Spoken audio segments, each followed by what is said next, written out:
Bonjour à tous. Merci d'être présent pour cette présentation sur les aspects edge computing et les aspects vision industrielle, vision artificielle. Donc, je suis Anthony Bessot, je suis en charge de la société EMG2 et également de son bureau du bureau d'études qui s'appelle Aptix. Et donc, effectivement, je vais essayer de balayer quelques sujets autour de ces problématiques. Donc, effectivement, le cloud computing, qu'est-ce que ça implique? C'est-à-dire qu'effectivement, en général, la transformation digitale a créé en fait des nouveaux besoins de mobilité. Et au travers de ces besoins de mobilité, la nécessité de centraliser les informations, centraliser les ressources de calcul et de stockage pour qu'elles soient disponibles à tout moment pour toutes les personnes. Par contre, si ça offre d'énormes possibilités avec une grande souplesse d'exploitation, dans un cadre industriel, c'est assez inapproprié, puisqu'il y a des contraintes de latence, de fiabilité, de performance, de consommation, disponibilité, même de sécurité. Donc, qu'est-ce que l'edge computing? C'est le principe de rapporter les ressources au plus près des données, des centres de collecte de données. Donc, pour pouvoir faire un traitement le plus précis possible et le plus approprié, avec bien sûr justement les paliers aux problèmes de latence et autres soucis mentionnés tout à l'heure. Donc, le but, c'est de répartir de manière un petit peu homogène les multiples ressources de calcul et de stockage et pouvoir effectivement spécialiser ces différentes fonctions en fonction des capteurs, en fonction des données qui sont à récupérer au plus près de ces systèmes qui collectent les données. Donc, edge computing versus cloud computing, quelle approche pour quel cas d'usage? Selon les applications, effectivement, c'est pas toujours facile de déterminer si on doit rester dans une approche centralisée ou si au contraire il faut arriver à garder en fait le cœur de calcul au plus près justement de ce système. Alors j'ai quelques exemples justement d'applications, que ce soit dans la collecte, analyse et filtrage d'informations avec des objets connectés par exemple, du traitement temps réel. Est-ce que selon vous, on utiliserait plus du edge computing ou du cloud computing? Certains peuvent paraître évidents. Quand on parle de gestion et contrôle d'un accélérateur de particules, on va se dire effectivement, faut qu'on soit très faible latence, faut qu'on soit plus près de la donnée et des actuateurs. Par contre, pour d'autres, il y a toujours un peu l'idée de se dire, finalement, centraliser, ça pourrait marcher aussi bien. Tout va dépendre après de nombreux paramètres en fait qui sont à considérer dans cette approche-là. Et la deuxième chose aussi à prendre en compte, c'est comment choisir les ressources de calcul pour une application. Quand on passe en edge computing par rapport au cloud computing, on doit maîtriser ses propres ressources de calcul, maîtriser les capacités de stockage. Souvent, on va partir sur un PC, parce que c'est la solution la plus simple, c'est ce qu'on connaît, c'est ce sur quoi on développe en général, avec des logiciels assez aboutis, et le coût semble en général assez abordable et une disponibilité rapide par rapport au matériel. Mais cette approche qui peut paraître, on va dire, efficace à première vue, n'est pas toujours la plus pertinente. Les ressources de calcul ne sont pas forcément adaptées pour du traitement type IA. La consommation devient alors souvent excessive. L'encombrement peut être un peu trop important. Il y a les soucis de fiabilité long terme, de failles ou de fragilité du matériel, ou éventuellement d'obsolescence et de vieillissement prématuré. Et surtout, la bande passante est restreinte. Voici quelques exemples d'autres plateformes qu'on peut utiliser justement dans cette approche edge computing. Donc, par exemple, on a le principe de caméra intelligente, donc ils vont intégrer le capteur plus la partie traitement qui va être associée au capteur. Donc c'est vraiment du edge computing vraiment au plus près du capteur. On peut avoir des solutions type Raspberry Pi, Arduino. Mais après, on peut arriver sur des solutions un peu plus performantes, comme par exemple cette carte-là qui intègre des modules type Jetson. Donc effectivement, on va avoir un GPU, un petit cœur GPU qui va être intégré sur une carte numérique qui peut pouvoir être intégré rapidement, facilement, interconnecté au niveau des capteurs. Et après, on peut aller sur des solutions un peu plus abouties. On peut avoir par exemple des sortes de PC box qui peuvent intégrer du GPU, là encore, ou du FPGA, ou des cartes électroniques qui, dans une approche modulaire, vont permettre de constituer son système et donc de s'adapter peut-être à des besoins en ressources plus importants. Donc le but, c'est optimiser le système de calcul aux besoins réels. Et donc la question à se poser, c'est est-ce que je privilégie la partie CAPEX, la partie OPEX? Combien de temps ça va devoir être exploité? Et bien sûr, effectivement, tous ces aspects-là vont orienter en fait le choix de la plateforme, de l'architecture de calcul. Et après, il y a plein de questions qui vont rentrer en jeu, c'est-à-dire quelle est la puissance de calcul qui est réellement requise, la diversité des tâches à effectuer, l'évolutivité de la solution, les besoins en bande passante, l'environnement, la reconfigurabilité. On se retrouve avec un système où il y a tellement de variables que choisir la bonne solution n'est pas toujours le plus évident, et choisir un CPU est encore moins évident. Parce qu'effectivement, le CPU va souvent être limité sur, par exemple, les contraintes de temps réel, sur les aspects, effectivement, environnement un peu particuliers, sur les aspects sécurité, comme on l'a mentionné tout à l'heure. Donc, effectivement, parfois, des solutions type FPGA ou GPGPU sont des solutions qui font peur, mais sont des solutions qui peuvent être malgré tout assez intéressantes. Mais les compétences souvent manquent en interne et les choix se reportent donc généralement sur des solutions plus classiques parce que finalement on n'ose pas aller vers ces architectures un peu plus, on va dire, exotiques qui pourtant pourraient apporter un gain sur la consommation, sur les performances au niveau local, au niveau des données. Donc, pourtant, si la montée en compétences sont très longues ou trop onéreuses, on peut faire appel à des prestataires externes qui peuvent vous accompagner dans justement la mise en œuvre de ce genre de solutions, vous aider dans les premières phases de développement et vous permettre de valider des preuves de concept pour que vous montiez en compétences et que vous puissiez développer une stratégie gagnante sur le long terme avec ces solutions qui sont davantage optimisées. Donc j'ai pris quelques exemples. Donc par exemple le cas d'étude par exemple d'une chaîne de contrôle qualité. Quelle serait l'approche en fait et quel matériel utiliser? Le contrôle qualité, en fait, c'est souvent le goulet d'étranglement sur les chaînes de production. Avec l'explosion de l'IA et les nombreuses innovations technologiques, souvent on se retrouve avec une compétition qui est de plus en plus rude à tous les niveaux de la chaîne de valeur. Et ça implique justement de faire des choix qui peuvent être assez difficiles, mais qui vont permettre peut-être de se démarquer du public, ou on va dire de la concurrence. Faire un mauvais choix à l'origine d'un projet peut entraîner aussi des conséquences assez dramatiques. Si on n'a pas prévu le dimensionnement suffisant sur sa chaîne de calcul, s'il y a tout à refaire en cours de route, ou si finalement on n'arrive pas à atteindre les performances souhaitées, ça peut avoir un impact sur cette productivité, sur l'efficacité, et une concurrence qui peut finalement prendre le dessus. Donc, si on prend l'exemple d'une chaîne de production, par exemple, de bouteilles en verre, la problématique, c'est on imagine une entreprise qui, devant la pression du marché, doit arriver finalement à augmenter ses cadences de production et réduire aussi les coûts opérationnels. La solution serait justement, dans une approche industrie 4.0, d'automatiser la chaîne de production, d'arriver à optimiser en fait tous les flux. Le problème, c'est comment accélérer certaines tâches qui sont souvent critiques et spécialisées. Et entre autres, le contrôle qualité et l'analyse de défauts, en fait, sont des tâches qui nécessitent en fait une expertise. En général, il y a une pluralité de défauts qui sont observés. Par exemple, dans du verre, il va y avoir des bulles d'air, des déformations. Il peut y avoir des surépaisseurs, des défauts de coloration, des étiquetages, gravures, etc. Ça implique que la personne qui analyse a déjà une expertise, elle sait déjà ce qu'elle veut trouver, et elle va être capable de pouvoir très vite agir et choisir finalement, juger si la solution est conforme ou non conforme à des critères, à ses spécifications. Et donc souvent, l'intervention humaine semble quasiment obligatoire parce qu'effectivement, il y a tellement de points, par exemple sur des bouteilles à observer entre le culot, les différentes parties de la bouteille, que finalement on se dit comment arriver à automatiser ce genre de choses. Sur le principe d'aide en fait à cette décision, on a eu des évolutions avec la vision industrielle où finalement on commençait à avoir l'usage de caméras qui allait suppléer le regard direct de l'utilisateur avec des traitements, on va dire, qui pouvaient se faire au niveau de l'image, arriver à avoir des images beaucoup plus haute résolution que l'œil humain pourrait l'avoir, des capteurs spécifiques, la possibilité de zoomer, de faire des pré-traitements, d'enregistrer les images et les traiter un petit peu de manière indépendante. Mais l'opérateur reste comme on va dire, maître de la situation et juge de l'état de la conformité des solutions. Malheureusement, malgré son expertise et on va dire sa connaissance, on est tributaire du facteur humain. C'est-à-dire que s'il n'est pas concentré à un moment, s'il n'a pas regardé minutieusement tous les aspects, il va se retrouver à un moment où, quand les cadences augmentent, avec une pression assez forte justement sur le contrôle des défauts qui s'intensifie, si c'est la fatigue, c'est de la lassitude ou ce genre de choses, il peut laisser passer des défauts. Donc l'idée justement, c'est de se dire comment arriver à suppléer éventuellement l'utilisateur avec une intelligence artificielle qui peut devenir assez évidente, à condition bien sûr de l'exploiter, je dirais, dans les bonnes conditions.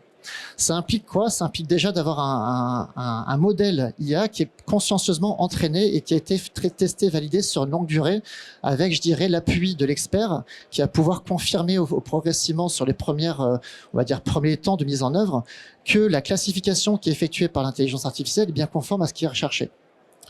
Puis après, il faut savoir exploiter le modèle au mieux. C'est-à-dire qu'il y a des limites dans l'utilisation d'un modèle IA. S'il n'a pas été entraîné pour des cas très spécifiques, le regard éventuellement humain externe peut être nécessaire et il peut y avoir des alertes qui sont données par exemple par l'intelligence artificielle qui va dire je pense avoir détecté ce défaut, je ne suis pas sûr, je reroute par exemple le produit pour que l'expert puisse éventuellement avoir son œil un peu plus avisé sur la situation. Et on va dire une fois que ce travail a été réalisé sur le travail de fond, le gain en production en fait peut se faire très rapidement parce qu'il n'y a plus de limite. Il suffit d'avoir un capteur adapté qui fonctionne avec un framerate suffisant et avec des ressources de calcul qui sont suffisamment abondantes et performantes pour que finalement on puisse augmenter la cadence sans avoir à changer quoi que ce soit puisque le modèle restera le même. Et donc là, effectivement, pour le contrôle qualité, il y a deux systèmes d'analyse en fait qu'on retrouve souvent. Le premier, c'est utiliser une ou plusieurs caméras haute performance qui vont être assistées par des grandes capacités de calcul, mais souvent qui vont regarder sur un axe. Et on va avoir un mécanisme qui va permettre, par exemple, à une bouteille qui va passer devant, de la tourner, de l'orienter, de manière à ce que la caméra puisse être confrontée à tous les différents aspects, les différents angles de vue de la bouteille.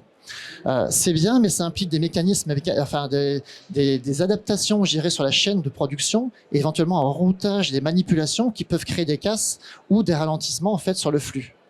L'autre solution, c'est éventuellement d'aller sur une solution à plusieurs caméras qui vont pouvoir regarder sous des axes différents, de manière simultanée et totalement synchrone, un même objet. Et là, finalement, on peut laisser un objet sur sa chaîne de production, peut-être plusieurs qui vont pouvoir passer en même temps, et si la caméra est suffisamment rapide et le système de calcul suffisamment performant, on peut observer tous les objets qui vont passer devant les caméras sous des angles différents grâce aux différentes caméras qui sont orientées de manière, on va dire, complémentaire. Et là, bien sûr, on va pouvoir se retrouver avec un tapis roulant classique qui va pouvoir faire son acheminement des bouteilles, par exemple, dans ce cas présent, et les caméras qui vont observer, qui vont analyser, qui vont générer, on va dire, leur analyse, leur détection. Et comme j'ai dit tout à l'heure, en cas de doute, éventuellement, il y a toujours moyen de rerouter une bouteille dans une zone qui peut être avec une étude, une expertise de l'opérateur qui va regarder plus en profondeur.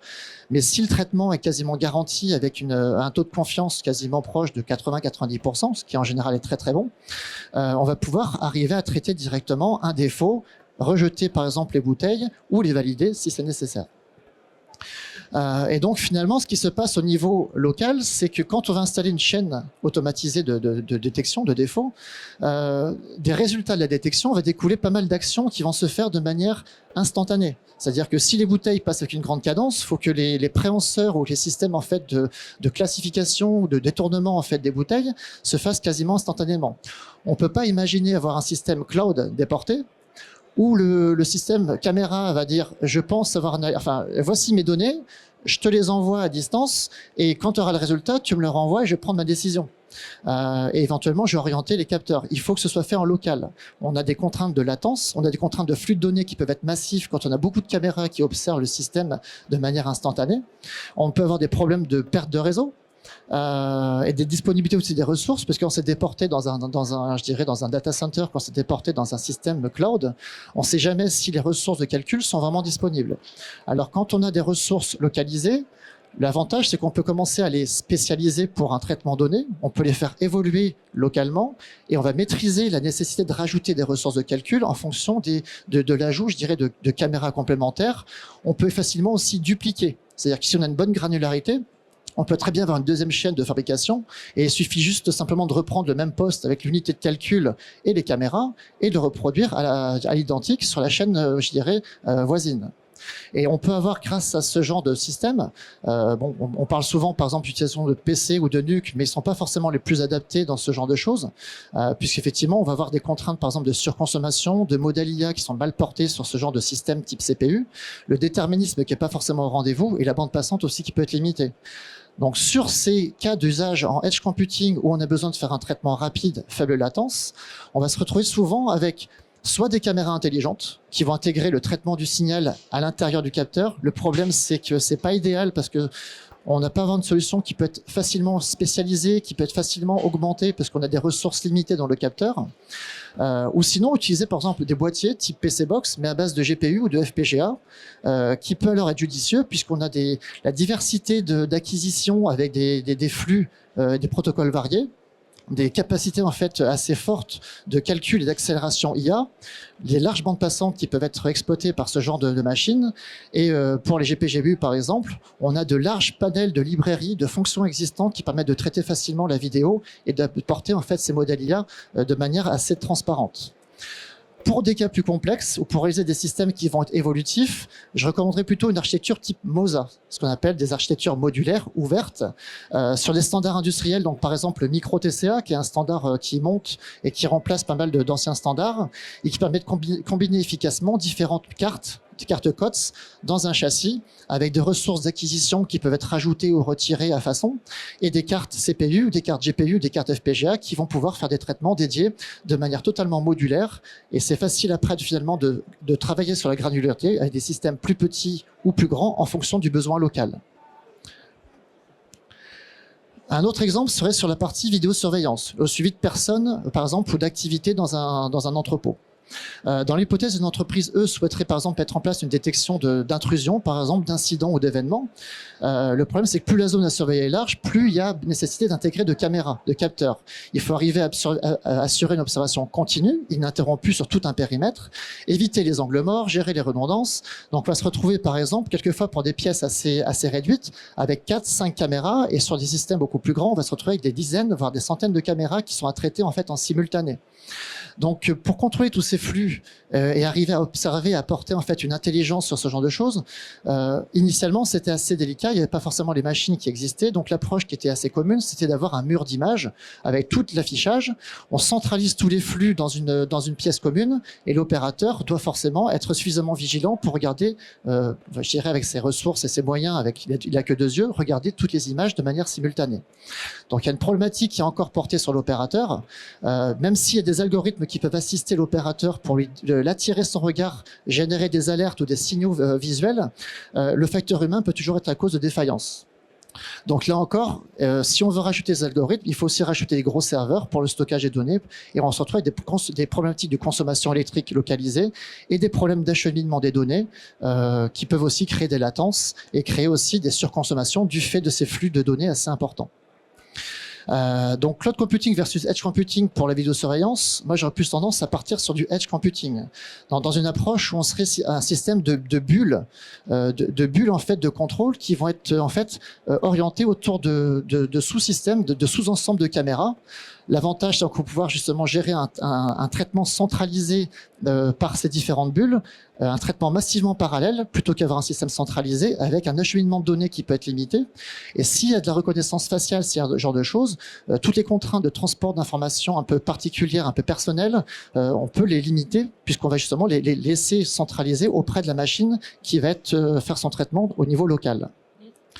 Et donc, effectivement, le but, c'est d'arriver à décentraliser pour mieux contrôler. Donc, chaque bulle de contrôle peut fonctionner de manière indépendante sur ses propres données, comme on l'indiquait tout à l'heure. Le traitement peut être adapté à des zones ou à des périmètres qui vont nécessiter des fonctions spécifiques. Par exemple, la reconnaissance faciale, des reconnaissances de gestuels, de mouvements, avec des capacités qui vont être optimisées et dédiées. Il peut y avoir de l'analyse collaborative avec ces différents nœuds, avec des nœuds de calcul associés qui vont pouvoir en fait fonctionner ensemble, permettre des suivis ou des contrôles en fait selon les différents périmètres, et intégrer finalement au fur et à mesure des capteurs spécifiques, optimiser la granularité et reproduire éventuellement ces blocs d'analyse sur de multiples instances. Et bien sûr, trouver le matériel adapté. Donc là, on va revenir par exemple sur ce qu'on disait, les petits boîtiers PC Box seraient peut-être moins adaptés, sauf si un nombre de caméras limité, mais revenir sur des approches MOSA, comme je mentionnais tout à l'heure, avec des systèmes granulaires, avec éventuellement une carte CPU qui peut être reproduite en multiples exemplaires, ou des systèmes d'acquisition multicaméra, là encore, qui peut être reproduit, par exemple, pour un nombre de caméras énorme, focalisé, centralisé sur un seul boîtier. Exploiter le FPGA pour ses capacités d'absorption des flux, ses capacités de pré-processing temps réel, exploiter le GPU en complément, justement, pour ses capacités d'accélération IA ou d'entraînement. Donc voilà, c'était un petit peu pour donner un petit peu un aperçu de ces solutions. Côté MG2 Haptics, nous on propose des solutions comme ce qu'on voit ici, des châssis justement modulaires ou éventuellement des cartes d'accélération. Donc on travaille avec des partenaires comme NAT pour la partie châssis et le micro TCA. Pour les cartes avec du GPU, on travaille avec Avermedia, qui est aussi un partenaire qui fait des petits PC box. Et nous, côté Aptix également, c'est d'arriver à intégrer ou aider, accompagner les clients pour justement exploiter ce genre de matériel et peut-être l'intégrer plus facilement ou l'aider à monter en compétence sur l'utilisation de ce genre de matériel. Donc, si vous voulez voir un petit peu quelques démonstrations que l'on a sur, par exemple, sur les boîtiers type GPU, on a sur le stand de C20, on a une petite démo qui tourne avec la détection du tracking de balles, en fait, avec 4 caméras, en fait, qui observent en temps réel ces 4 balles. Donc, en tout cas, merci à tous. Et si vous avez des questions, je peux me rendre utile ou vous pouvez passer sur le stand juste après. Merci beaucoup.